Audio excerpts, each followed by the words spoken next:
In this video, I will show you how to create a room on Imo.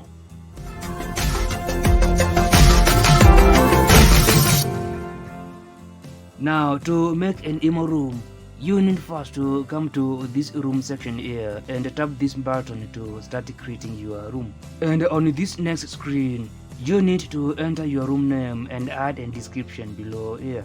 And you can also add an avatar for your room. And after that, you need to tap this check mark to create your room.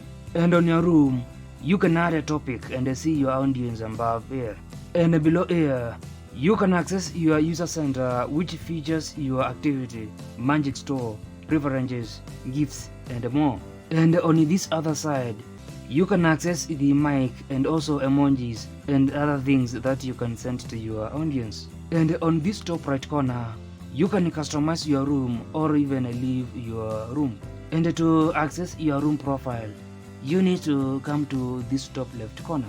And on your room profile, you can edit the room info, visit the management center, and also see all your room members and followers. And to delete your Imo room, you need to tap this settings icon, then select the room below here.